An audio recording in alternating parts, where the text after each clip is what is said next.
देखिए राजीव जी, पहली बात तो ये है कि जब तक यूपी के चुनाव का रिजल्ट नहीं आ जाता तब तक हम ये नहीं कह सकते कि भाजपा के दिन चले गए या उतार पर है।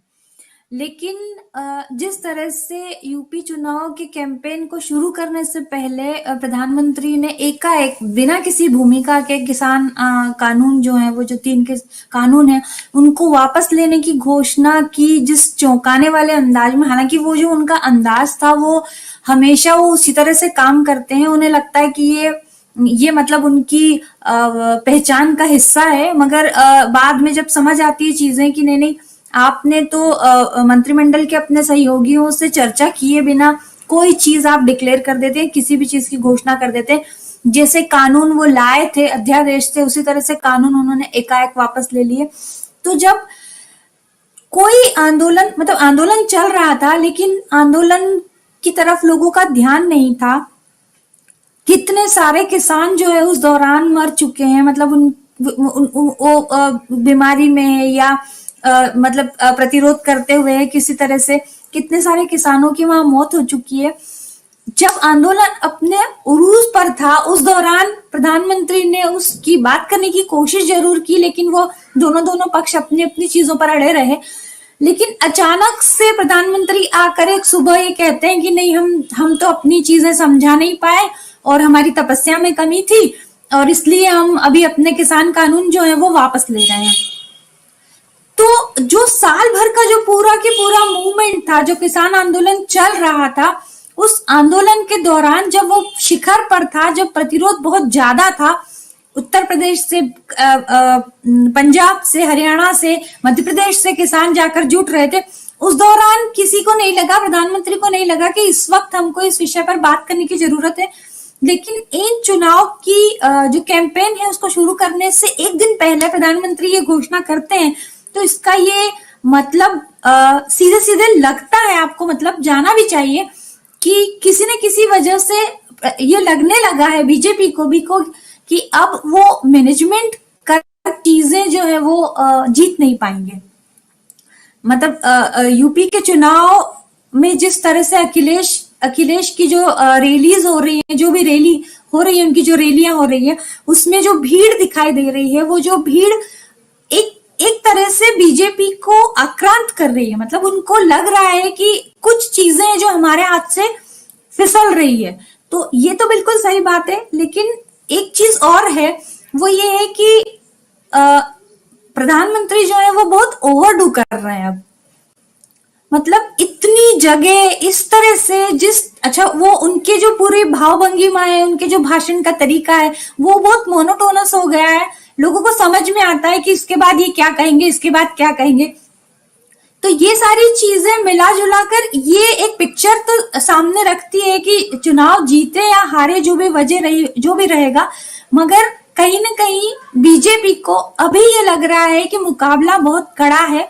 जिस आसानी से वो जीतने की उम्मीद करते रहे पिछला चुनाव, जिस आसानी से वो जीत गए यूपी का, अब उनके लिए राह उतनी आसान नहीं है। देखिए, जनता भूल जाती है, ये बिल्कुल सही बात है, क्योंकि जब पिछले चुनाव हुए थे यूपी में, उससे पहले नोटबंदी हुई थी, और नोटबंदी के दौरान लाइन लगी हुई थी। लोग अपने मतलब काफी लोगों को नुकसान भी हुआ। लोग लाइन लगाकर अपना जो पैसा है वो बदलवा रहे थे। उस दौरान बहुत सारे लोगों की मौत भी हुई। बहुत सारे लोगों को अलग अलग तरह की परेशानी हुई। किसी के घर में शादी थी और शादी के तुरंत, मतलब शादी का पैसा निकाला उन्होंने, और एकदम से प्रधानमंत्री ने कह दिया कि नहीं, अब ये नोट तो चलने वाले नहीं है। तो वो उनको उस तरह की परेशानियां हुई।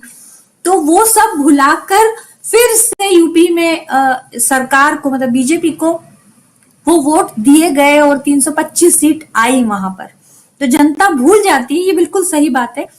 लेकिन ये इन जो 5-7 सालों में जो चीजें जिस तरह से डेवलप हुई है, और एक चीज और है, किसान आंदोलन ने कम से कम ये चीज क्लियर कर दी हमारे सामने कि कितनी भी मजबूत सरकार हो, यदि विलिंगनेस है आप में, यदि आप अपने मुद्दे पर अड़े हुए हैं, तो सरकार को झुकना पड़ेगा। एक चीज। दूसरी चीज, ये कोरोना के दौरान सिर्फ यूपी की बात नहीं है, पूरे देश के हालात यही थे। खासतौर पर उत्तर भारत के हालत जो थे वो यही थे कि ऑक्सीजन नहीं था, डॉक्टर नहीं थे, बेड नहीं थे, दवाइयां नहीं थी, इंजेक्शन जो रेमडेसिविर चाहिए थे वो नहीं थे, और उसकी कालाबाजारी हो रही थी, और कई चीजें ऐसी थी कि बीजेपी के नेता और आरएसएस के लोग उनके माध्यम से आपको इंजेक्शन मिल रहे हैं, मतलब मार्केट में ब्लैक से मिल रहे हैं, लेकिन जो विधायक है, सांसद हैं, बीजेपी के नेता है, आरएसएस के पदाधिकारी है, वो आपको इंजेक्शन दे रहे हैं। तो ये बड़ी अजीब सी चीजें उस वक्त कोरोना के दौरान हो रही थी। जनता अब जो स्थिति है उसमें सिर्फ यही दो फैक्टर नहीं है। देखिए, रोजगार की स्थिति भी बहुत खराब है, और यूपी के लिए तो नीति आयोग की जो रिपोर्ट आई है वो खुद सरकार की ही रिपोर्ट है। एक तरह से सरकार उस रिपोर्ट को भी डिनाई कर रही है, मतलब डिनाई करे इन द सेंस कि प्रधानमंत्री ये कहते हैं सार्वजनिक तौर पर कि यूपी जो है वो विकास का मानक है, जबकि इसके उलट नीति आयोग जो है वो रिपोर्ट दे रहा है। और जो सारी चीजें, अभी देखिए एक चीज और है कि एक सुबुगाहट कोई पत्ता फेंकते हैं कि आतंकवादी घटना हो सकती है यूपी में, लखनऊ जो है वो निशाने पर है, ये इस तरह की चीजें ये कर रहे हैं। इसकी वजह यही है, और कोशिश करते हैं, ध्रुवीकरण की कोशिशें भी कर रहे हैं। जो मथुरा का मुद्दा उठाया है उन्होंने, फिर से ध्रुवीकरण की कोशिश करते हैं। तो ये जो सारी चीजें हैं ये इनकी पुरानी स्ट्रेटेजी है। तो मुझे लगता है कि अब जनता उसको उस तरह से समझने लगी है कि ये जो चीज, जो मूल मुद्दे हैं, जो रोजगार का मुद्दा है, जो गरीबी का मुद्दा है, उस सब को छोड़कर ये जो सरकार है इसका जो लक्ष्य है वो ये है कि आपको भावनात्मक मुद्दे पर उद्वेलित करें, ताकि आप भावनात्मक मुद्दे के आधार पर वोट करें। डरे हुए हैं, ये बिल्कुल तयशुदा बात है, मतलब बहुत साफ नजर आ रहा है कि सरकार डरी हुई है यहाँ पर। लेकिन अभी जनता उस तरह से मोबिलाइज होगी ये, क्योंकि ये लास्ट मोमेंट पर कोई न कोई चीज ऐसी मतलब फेंकते हैं कि जनता जो है, जैसे गुजरात में हुआ था, मतलब एक छोटा सा जुमला था उनका कि अहमद पटेल के पाकिस्तान से संवाद चल रहा है और पाकिस्तान अहमद पटेल को मुख्यमंत्री बनाना चाहता है। तो ये जो एक चीज थी जो बिल्कुल इलॉजिकल थी, वो उस तरह की चीज पे लोगों को वो घुमा सकते हैं। ये इनकी मतलब ये कह लीजिए आपकी, ये इनकी क्षमता है।